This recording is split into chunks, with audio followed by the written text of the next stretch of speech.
दोस्तों, भारत में कुछ जगहें ऐसी हैं जो गूगल मैप्स पर तो दिखती हैं, लेकिन असल जिंदगी में वहां जाने के बाद आप वापस नहीं आते। आज की कहानी है एक ऐसे कुएं की जिसमें पानी नहीं है, लेकिन फिर भी लोग गायब हो जाते हैं। ये बात साल 2016 की गुजरात राजस्थान बॉर्डर के पास एक छोटा सा गांव है, कुंवरिया। ये गांव दिन में बिल्कुल सामान्य लगता है।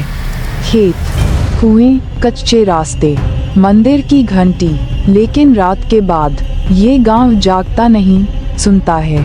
मैं हूँ एमडी। उस समय मेरी उम्र 24 साल थी। मैं बिजली विभाग में कॉन्ट्रैक्ट पर काम करता था। गांव में हर रात 11 बजे के बाद कोई बाहर नहीं निकलता था। एक अजीब नियम था, अगर कोई दरवाजा खटखटाए तो तीसरी आहट से पहले कभी मत खोलना।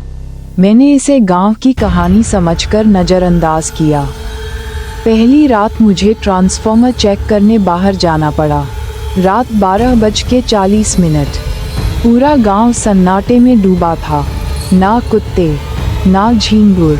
काम खत्म करके मैं कमरे में लौटा, दरवाज़ा बंद किया, लाइट बुझाई, तभी आवाज़ आई, ठक। मैं चौंका। दरवाजे पर किसी ने हल्की आहट दी। मैंने सोचा शायद हवा होगी।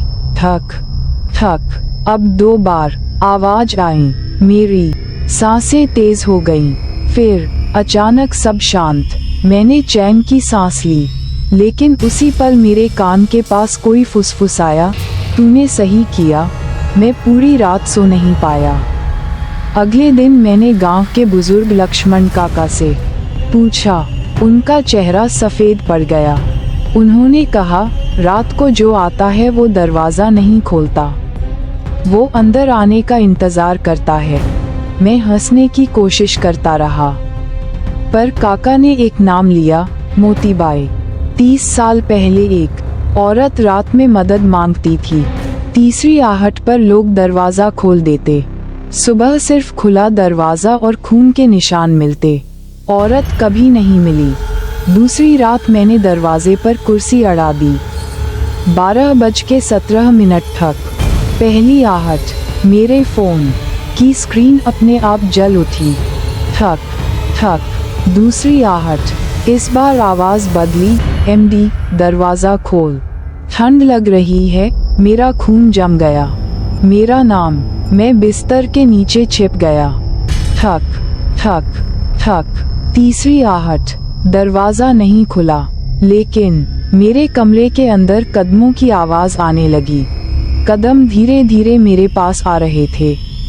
मेरी सांसें भारी हो गई। मैंने आंखें बंद कर लीं।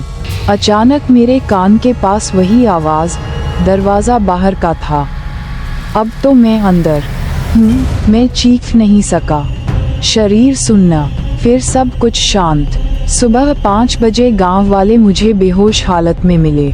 दरवाज़ा पूरी तरह बंद था, कुर्सी भी अपनी जगह, पर मेरे कमरे की मिट्टी वाली ज़मीन पर गीले पैरों के निशान थे। मैंने गांव छोड़ने का फैसला किया। जाने से पहले मंदिर के पीछे एक पुरानी तस्वीर दिखी, मोतीबाई की। वही चेहरा, वही आवाज़। तस्वीर के नीचे लिखा था, मौत की तारीख। आज से 30 साल पहले, रात 12:17।